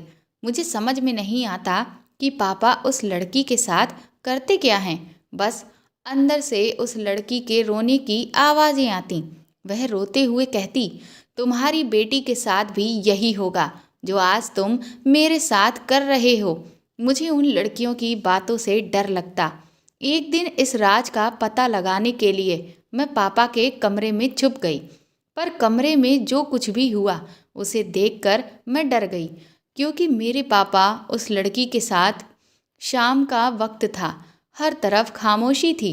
तभी हमारे घर का दरवाज़ा खुला और मम्मी के साथ एक लड़की आई। मम्मी दरवाज़ा खोलते हुए उस लड़की के साथ अंदर आ गई और पापा को पुकारने लगी और कहा कि जल्दी से यहाँ आओ। मम्मी की आवाज़ सुनकर पापा दौड़ते हुए आए। मम्मी ने आंखों ही आंखों में पापा को कुछ इशारा किया, जबकि उस लड़की की निगाहें मेरी ही तरफ थीं। मैं बुत सी बनी हुई उसे ही देखे जा रही थी। वह बहुत ही खूबसूरत लड़की थी। पापा जल्दी से आगे बढ़े और उस लड़की का हाथ पकड़कर अपने कमरे में ले गए, जबकि मम्मी की नज़रें मुझ पर थीं। वह मुझसे कहने लगी, क्या हुआ? तुम इतनी सोच में क्यों डूबी हो? जल्दी से उठो और खाना बनाओ। तुम्हें तो पता ही है कि मुझे खाना टाइम पर चाहिए होता है। मैंने हाँ में अपना सिर हिला दिया था, क्योंकि ये तो हमारे घर का रोज़ाना का ही मसला था। हर शाम हमारे घर एक नई लड़की लाई जाती थी। माँ ने कभी भी पापा से इस बात का ऐतराज़ नहीं किया था कि तुम हर रोज़ नई नई लड़कियों को लाने को क्यों कहते हो। शायद इन दोनों पति पत्नी के बीच हर बात पहले से ही तय थी, जबकि उन्होंने बस मुझे ही इस सब से अनजान करके रखा हुआ था। मैंने कई बार माँ से पूछा भी था कि माँ, आप इतनी सुंदर सुंदर लड़कियाँ कहाँ से लाती हैं और फिर वह यहाँ आकर क्या करती हैं। माँ मेरी बात सुनकर गुस्से से घूरते हुए कहती, तुम अपने काम से काम रखा करो, मेरी माँ बनने की तुम्हें कोई ज़रूरत नहीं है। माँ का गुस्सा देखकर मेरे सवाल अंदर ही अंदर दबकर रह जाते। अपने घर के इन हालातों को देखकर मेरे अंदर सवाल तो बहुत उठते थे, लेकिन मैं खामोश हो जाती थी, क्योंकि मेरे सवालों का जवाब कोई भी देने वाला नहीं था। मैंने खाना बनाने के बाद मम्मी को खाना दिया और खुद किचन में ही बैठकर खाने लगी। खाना खाने के बाद बर्तन समेटकर मैं सोने के लिए अपने कमरे में चली गई। मैंने अपने कमरे की खिड़की से झांक कर देखा। मम्मी बाहर बरामदे के तख्त पर आराम से सो रही थीं, लेकिन मुझे तो नींद ही नहीं आ रही थी। मेरी आंखों से नींद कोसों दूर थी, क्योंकि मेरी आंखों के सामने बार बार उस लड़की का चेहरा घूम रहा था। ऐसा लग रहा था कि जैसे वह मुझे कुछ कहना चाहती हो, कोई बात हो जो वह मुझे बताना चाहती हो। मैं बहुत देर तक बिस्तर पर करवटें बदलती रही, फिर मजबूर होकर उठकर बैठ गई। मैंने खिड़की से बाहर की तरफ देखा तो मम्मी बेखबर सो रही थीं। मैं दबे पांव कमरे से बाहर निकली। मेरे कदम पापा के कमरे की तरफ बढ़ने लगे। आज से पहले तो मुझ में कभी इतनी हिम्मत नहीं आई थी कि मैं रात को पापा के कमरे में जाऊं, पर आज न जाने मेरा खुद पर कोई नियंत्रण क्यों नहीं था। मैं दरवाजे के पास जाकर खड़ी हो गई और दरवाज़ा खोलने की कोशिश करने लगी, मगर मैं ये देखकर हैरान रह गई कि दरवाजे को तो अंदर से लॉक किया गया था। लेकिन आखिर ऐसा क्यों किया गया था? मैं हक्का बक्का सी खड़ी थी कि तभी मेरे कानों में उस लड़की की आवाज़ें गूंजने लगीं। वह रो रही थी बुरी तरह से और सिसक रही थी। फिर वह कहने लगी, देख लेना, तुम्हारी बेटी के साथ भी यही होगा जो तुम मेरे साथ कर रहे हो, क्योंकि ये मत सोचना कि इसकी तुम्हें माफ़ी मिल जाएगी। तुम पर भी यही वक्त आएगा जब तुम्हारी आंखों के सामने तुम्हारी बेटी के साथ ये सब कुछ होगा, मगर तुम चाह कर भी इस सब को फिर रोक नहीं पाओगे। तभी मेरे पापा की तेज़ आवाज़ मेरे कानों में गूंजी। वह कहने लगे, बकवास बंद करो और चुपचाप अपना काम करो। उस लड़की के सिसकने की आवाज़ें फिर से दोबारा आईं तो मैं डर गई। मैं कांपने लगी। मुझ में खड़े होने की हिम्मत नहीं थी, इसलिए मैं जल्दी से अपने कमरे में चली आई और अपना सिर पकड़कर बैठ गई। मेरी आंखों से आंसू लगातार बहते ही जा रहे थे। मम्मी पिछले 3 महीनों से जवान जवान लड़कियों को घर लाया करती थीं। क्या ये 3 महीनों में आने वाली हर लड़की मुझे इसी तरह से बद्दुआएं देती होगी और यूं ही मेरे पापा के सामने वह लड़कियां गिड़गिड़ाती होंगी? मगर क्यों? मेरे पापा लड़कियों के साथ आखिर ऐसा क्या करते हैं कि लड़कियां रोने लगती थीं और फिर मुझे बद्दुआ देने पर मजबूर हो जाती थीं? इस सवाल ने मेरे सर में दर्द कर दिया था। नींद मेरी आंखों से कोसों दूर थी। ये सोचते हुए मुझे बैठे बैठे ही सुबह हो गई थी और पापा कमरे से बाहर आ गए थे और पीछे वह लड़की भी थी जिसे मम्मी आज घर लेकर आई थीं। उसकी हालत बहुत खराब लग रही थी। पहले जब वह आई थी वैसी उसकी हालत अब पहले जैसी नहीं थी। मैंने देखा उसकी टांगें कपकपा रही थीं। वह बार बार अपनी टांगों पर हाथ रखते हुए लंगड़ाते हुए चल रही थी।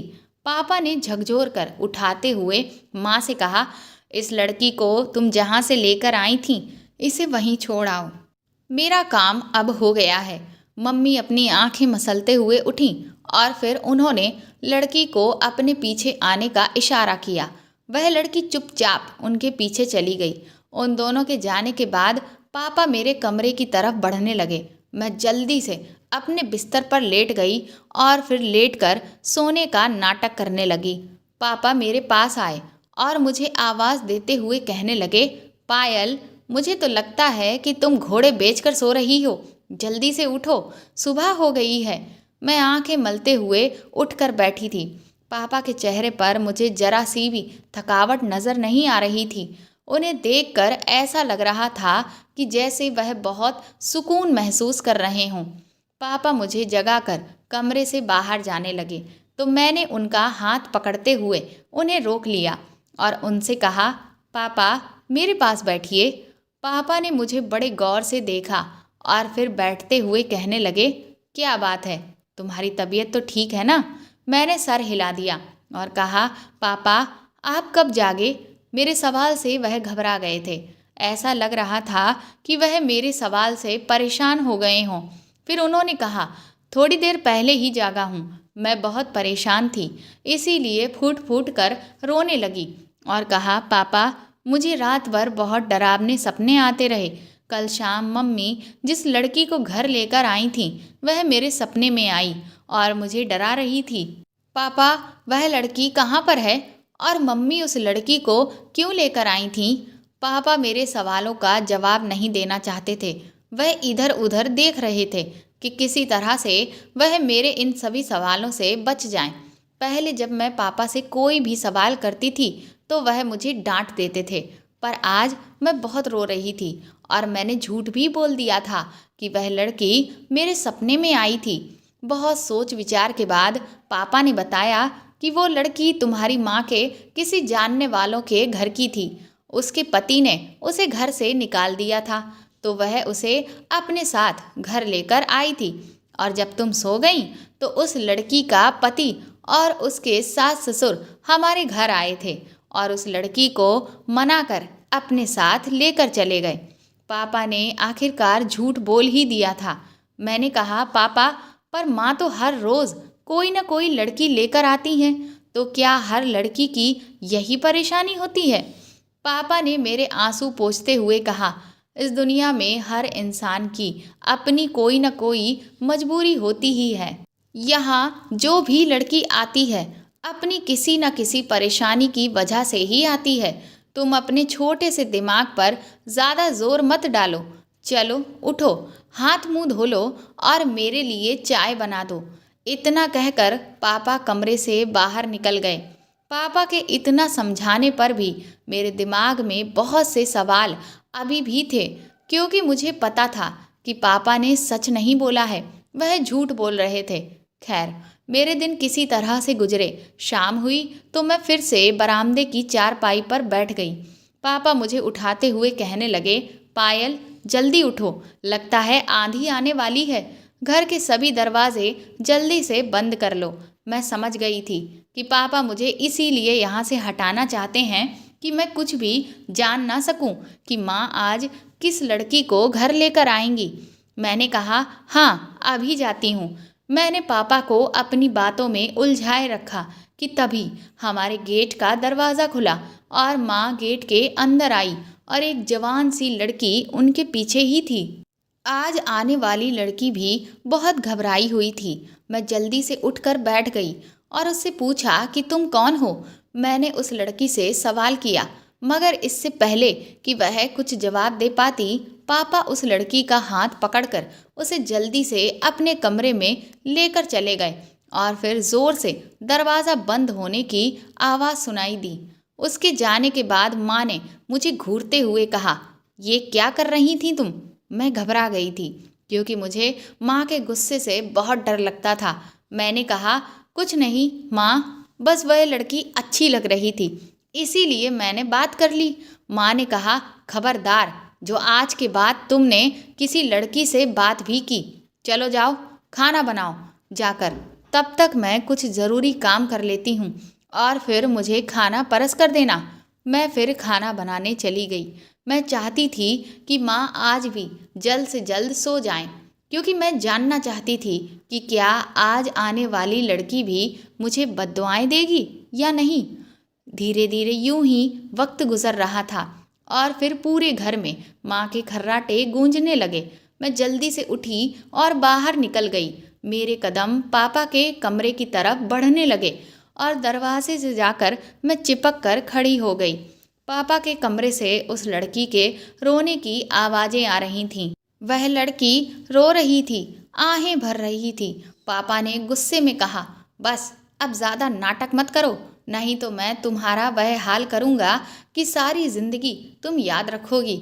जल्दी से अपना काम करो, नहीं तो मुझसे बुरा कोई नहीं होगा।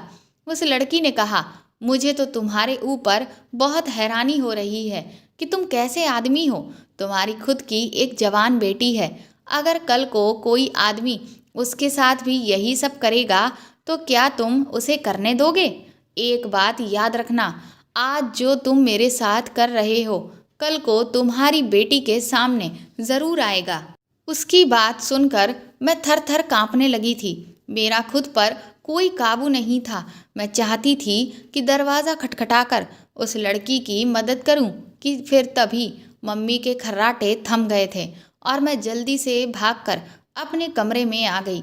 आज मुझे ये बात समझ में आ गई थी कि हमारे घर में ज़रूर कुछ ऐसा हो रहा था जो गलत था, मगर वह क्या था उसका जवाब फ़िलहाल मेरे पास नहीं था। फिर मैंने ये फ़ैसला किया कि ये जो कुछ भी मेरे घर पर हो रहा है उसका पता तो मैं लगाकर ही रहूँगी। पहले तो मैं बड़ी बेखबरी से ज़िंदगी गुजार रही थी, पर अब मैं चौकन्ना हो गई थी। अब मैं अपने घर के छोटे छोटे मामलों पर भी बड़ी गहरी निगाह रखा करती थी। यहाँ कौन आता है, कौन जाता है। मेरी माँ की एक सहेली थी, आशा आंटी, जो अक्सर ये हमारे घर आया करती थी। वह जब भी हमारे घर आती, माँ उन्हें अपने कमरे में ले जाती और फिर दोनों सहेलियाँ न जाने घंटों आपस में क्या बातें करती थीं कि उन्हें दुनिया की कोई खबर ही नहीं रहती थी। मुझे इस बात का पूरा यकीन था कि माँ के इस राज से आशा आंटी ज़रूर वाकिफ़ होंगी।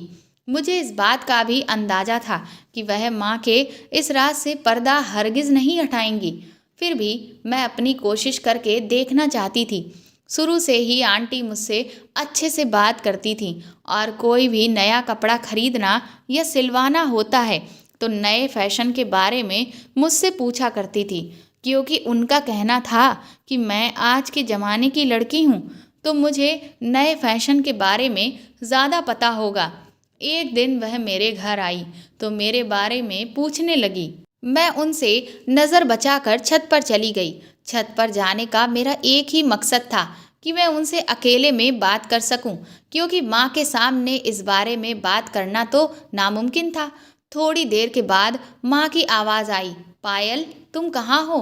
देखो तो आंटी तुमसे मिलना चाहती हैं। मैंने माँ से कहा, माँ मैं छत पर हूँ, बहुत अच्छी हवा चल रही है, आंटी से बोल दीजिए कि वह भी छत पर ही आ जाएं। मेरे कहने पर माँ ने आंटी को छत पर भेज दिया। आंटी मुझसे पूछने लगी कि आजकल के फैशन में कौन सा सूट है, मुझे बताओ, मुझे कपड़े सिलवाने हैं। मैंने जानबूझकर उनसे कहा, आंटी आज के फैशन में तो पैंट चल रहा है। माँ जिस लड़की को कल घर लेकर आई थी वह सूट के साथ पैंट पहने हुई थी, उसके ऊपर वह बहुत जच रहा था। मेरी बात सुनकर आशा आंटी ने हैरानी से पूछा, क्या कल तुम्हारे घर कोई मेहमान आया था और तुम किस लड़की की बात कर रही हो? तुम्हारी माँ ने तो मुझसे एक बार भी जिक्र नहीं किया। मुझे लगा कि आंटी मुझसे छुपा रही हैं। मैंने कहा, नहीं, ऐसा कोई मेहमान नहीं आया था, वही हर रोज़ आने वाली लड़कियाँ। माँ हर रोज़ कोई ना कोई लड़की लेकर आती है और पापा उन्हें कमरे में ले जाते हैं। कमरे में जाने के बाद वह लड़कियाँ रात भर कमरे में ही अपना समय बिताती हैं और सुबह होने से पहले चली जाती हैं। आशा आंटी के चेहरे की तो हवाइयाँ ही उड़ गई थीं। वह कहने लगी, मेरे अलावा भी तुम्हारी माँ की कोई सहेली है क्या, या फिर वह तुम्हारे पापा के जानने वाली हैं? मैं चाहती थी कि मैं ऐसी बात करूं कि आशा आंटी सारी हकीकत मुझे अपने आप ही बता दें। मैंने कहा, नहीं, मुझे नहीं पता ये माँ की सहेलियाँ हैं या फिर कुछ और। अगर वह माँ की सहेलियाँ होती तो फिर पापा उन्हें कमरे में क्यों लेकर जाते और वह क्यों रोने लग जाती? आशा आंटी अपने कपड़ों के बारे में पूछना भूल चुकी थीं। वह मुझसे कहने लगी, पायल तुम ये क्या कह रही हो? ये तुम किस तरह की बातें आज तुम मुझे बता रही हो? मेरा तो बरसों से तुम लोगों के घर आना जाना है, फिर मुझे आज तक इन सब बातों का पता क्यों नहीं चला? आंटी बहुत ज़्यादा परेशान हो गई थीं। आंटी की इस तरह की बातों से मुझे इस बात का अंदाज़ा हो गया था कि शायद वह भी कुछ नहीं जानती हैं और वह मेरे सामने झूठ भी नहीं बोल रही हैं। मैंने कहा, आंटी अगर माँ ने आपको इस बारे में नहीं बताया तो जाहिर सी बात है कि ये बात ही अंदर की बात होगी, और अगर आप माँ से इस बारे में पूछेंगी तो उनका शक सीधा मुझ पर ही जाएगा, इसीलिए आप उनसे कुछ भी मत पूछिएगा। आंटी ने सहमति में अपना सिर हिला दिया और मेरा हाथ पकड़ते हुए बोली, तुम्हें कुछ अंदाजा है क्या कि तुम्हारे पापा के कमरे में क्या होता है? मैंने कहा, नहीं आंटी, पर सच कहूँ तो ये बात मैंने आपको इसलिए बताई थी कि शायद आपको इस बारे में कुछ पता हो। मुझे उन लड़कियों के रोने की आवाज़ें बहुत परेशान करती हैं। अब आप ही मुझे बताएं कि मैं उनकी मदद कैसे करूं? आशा आंटी मुझे तसल्ली देते हुए कहने लगी कि फ़िक्र ना करो, हम दोनों मिलकर इस मसले का कोई ना कोई हल ज़रूर निकाल ही लेंगे। मैं कुछ ऐसा करूंगी कि तुम्हारी माँ सच्चाई बताने के लिए मजबूर हो जाएंगी और फिर मैं वह सारी बात तुम्हें बता दूंगी। मैंने सहमति में अपना सिर हिला दिया और कहने लगी, आंटी जैसे तैसे करके जल्द ही इस बारे में पता कर लीजिएगा। आशा आंटी बहुत अच्छी औरत थीं। मैंने उनकी जिम्मेदारी पर ये काम लगा दिया था तो मुझे बहुत तसल्ली मिली। इधर अभी भी माँ और पापा का वही रूटीन जारी था। माँ हर रोज़ नई नई लड़कियों को लेकर आती और पापा उन लड़कियों को अपने साथ कमरे में लेकर जाते। आशा आंटी पूरे एक हफ्ते के बाद हमारे घर आई थीं। तब मैं अपने कमरे में बैठी हुई पढ़ाई कर रही थी। फिर मैं पढ़ाई छोड़ खिड़की के पास आकर खड़ी हो गई। आंटी ने माँ से पूछा कि कल रात तुम्हारे साथ कौन सी लड़की आई थी। माँ उस वक्त पानी पी रही थी। आशा आंटी की ऐसी बात सुनकर उनके गले में पानी अटक गया। वह खांसने लगी। माँ की खांसी खत्म हुई तो आंटी ने अपना सवाल फिर से दोहराया। उन्होंने कहा, बताओ कल तुम्हारे घर कौन आया था। माँ ने कहा, आशा तुम ये क्या कह रही हो, हमारे घर कौन आएगा। आंटी ने कहा, रेखा तुम भी कमाल करती हो। कल मैंने अपनी आंखों से देखा था कि कोई लड़की रात को 8 बजे के बाद तुम्हारे घर आई थी। मैं तो उसी मेहमान से मिलने आई हूँ। मुझे लगा शायद वह तुम्हारी कोई रिश्तेदार होगी। माँ ने बात को संभालते हुए जल्दी से कहा, अच्छा अच्छा, वह लड़की, वह तो बस थोड़ी देर के लिए ही आई थी, इसलिए मेरे दिमाग से उसका ख्याल उतर गया था। दरअसल वह पायल के पापा की एक रिश्तेदार थी। ऐसे ही खड़े खड़े हमसे मिलने आई थी। आशा आंटी बोली, अच्छा पायल कहाँ पर है। मैंने उसे फैशन के मुताबिक सूट के बारे में पूछा था। उसने कहा था कि इंटरनेट पर सर्च करके बताऊंगी, पर अभी तक उसने नहीं बताया। माँ ने आशा आंटी को मेरे कमरे की तरफ इशारा कर दिया। आंटी मेरे कमरे में आई और कहने लगी, पायल तुम्हारी माँ इतनी आसानी से अपना कोई राज हमें नहीं बताएगी। उसके खातिर हमें बहुत कुछ करना होगा। मैं एक मोबाइल छुपा कर लाई हूँ तुम्हारे लिए। अगर मैं और तुम ज़्यादा बातें करेंगे तो तुम्हारी माँ को शक हो जाएगा, इसलिए मैं मोबाइल पर तुम्हारे साथ बात करूँगी। मैंने उनसे जल्दी से मोबाइल लेकर अपनी किताबों में छुपा लिया था। रात हुई और फिर से एक लड़की हमारे घर लाई हुई थी और पापा उस लड़की को लेकर अपने कमरे में चले गए और माँ कुछ देर के बाद खर्राटे लेने लगी। मैंने जल्दी से आशा आंटी को फ़ोन मिलाया। उन्होंने कहा, हाँ पायल बोलो, क्या तुम्हारे हाथ कोई सुराग लगा। मैंने कहा, आंटी आज फिर एक लड़की घर आई है। पापा उस लड़की को अपने कमरे में ले गए हैं और माँ खर्राटे ले रही हैं। आंटी ने कहा, पायल क्या तुम इस वक्त घर से निकल सकती हो, लेकिन बचकर निकलना ताकि किसी को पता ना चले, फिर हम दोनों मिल बैठकर कुछ करते हैं। मैंने कहा, ठीक है मैं आती हूँ। मेरे आने की खबर सुनकर आशा आंटी बहुत खुश हो गईं। उन्होंने कहा, तुम अपने गेट से निकलो, मैं वहीं आती हूँ। मैंने दबे कदमों से जाकर गेट खोला और गेट के बाहर आ गई। सामने ही आशा आंटी खड़ी हुई थीं। वह मेरा हाथ पकड़कर अपने साथ ले जाने लगी। उन्होंने कहा, चलो पहले मेरे घर चलते हैं, वहीं पर कुछ सोचेंगे। उनके कहे मुताबिक मैं उनके घर जाने लगी। मैंने आशा आंटी का घर पहले कभी नहीं देखा था, पर उनके घर में कदम रखते ही मैं ये देखकर दंग रह गई थी कि उनका घर तो बहुत ही खूबसूरत था और उनके घर पर दुनिया जहान की सारी चीज़ें मौजूद थीं। मुझे ये सब देखकर बहुत हैरत हुई थी, क्योंकि आशा आंटी विधवा औरत थीं। उनके पास इतने पैसे कहाँ से आए थे कि वह अपना घर इतना अच्छा बनवाती। वह मेरा हाथ पकड़कर अपने कमरे में ले गईं। मैंने कहा, आशा आंटी इस मसले का हम क्या हल निकालें। आंटी ने कहा, पायल इस बारे में बात करने के लिए अभी तो पूरी रात बाकी है। यही कहते हुए आशा आंटी ने अपनी अलमारी से मुझे एक लहंगा निकाल कर दिया और कहने लगी, पायल मैं चाहती हूँ कि तुम ये लहंगा पहन लो। मैंने हैरानी से उनकी तरफ देखा और कहने लगी, ये क्या आंटी, हम अपना काम करने आए हैं और आप हो कि मुझे लहंगा पहना रही हैं। आंटी ने गुस्से से कहा, बस मैं जैसा जैसा कहती जा रही हूँ चुपचाप वैसा वैसा करती जाओ। मैंने कहा, पर आंटी। उन्होंने कहा, प्लीज़ मेरी खातिर ये पहन लो, ये लहंगा भी उस राज के बारे में पता लगाने में बहुत काम आएगा। मुझे आंटी की बातें कुछ समझ में नहीं आ रही थीं, लेकिन उनके काफ़ी ज़्यादा कहने के बाद मैंने वह लहंगा पहना। लहंगा पहनने के बाद वह मेरा मेकअप करने लगी। मैंने शीशे में अपने आप को देखा तो मैं बहुत खूबसूरत लग रही थी। आंटी मुझे तैयार करके एक दूसरे कमरे में ले गईं, पर वहां जाते ही मैं हैरान रह गई।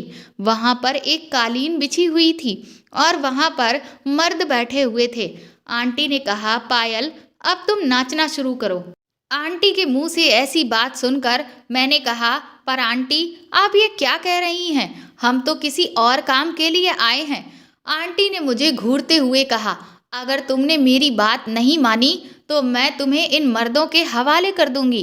उनकी बातों से मैं डर गई और ना चाहते हुए भी मैं नाचने लगी और सारी रात मैं नाचती रह गई। सुबह होते ही सारे लोग वहाँ से चले गए। उसके बाद आंटी ने बहुत सारे पैसे मेरे सामने रख दिए। उन्होंने कहा, पायल ये लो, ये तुम्हारी आज रात की कमाई है। मैंने रोते हुए कहा, पर आंटी आपने मेरे साथ ऐसा क्यों किया? आंटी की भी आंखें नम थीं। वह रोते हुए मुझसे कहने लगी, आज से लगभग 15 साल पहले की बात है। मैं जैसे ही कॉलेज जाने के लिए निकली तभी एक गाड़ी मेरे सामने आकर रुकी और देखते ही देखते उस गाड़ी में बैठे लोगों ने मुझे अंदर खींच लिया था। मैं चीखती चिल्लाती रही मगर किसी ने मेरी एक भी ना सुनी। मैंने तो कभी सपने में भी नहीं सोचा था कि मेरे साथ ऐसा हो जाएगा। और तुम्हें अंदाज़ा है कि उस गाड़ी में बैठे लोग मुझे कहाँ लेकर आए? वह मुझे तुम्हारी माँ के घर लेकर आए थे। तुम्हारे पापा ये घिनौना धंधा करते हैं। वह लड़कियों को अगवा कर उन्हें नाचने गाने पर मजबूर कर देते हैं।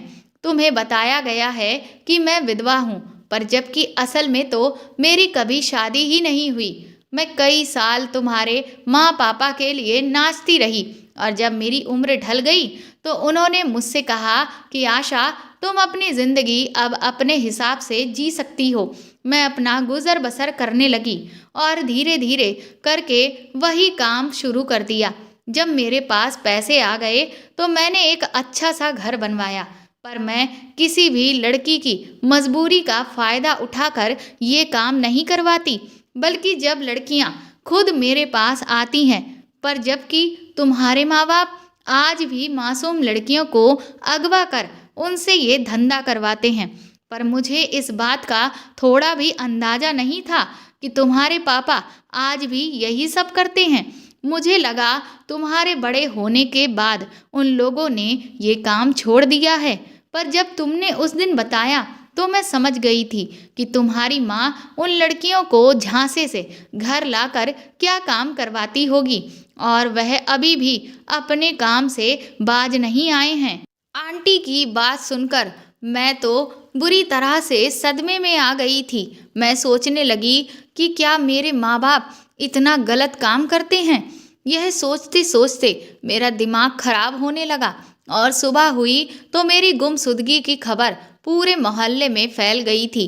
पर किसी को कानों कान ये खबर नहीं थी कि मैं आशा आंटी के घर पर ही हूँ।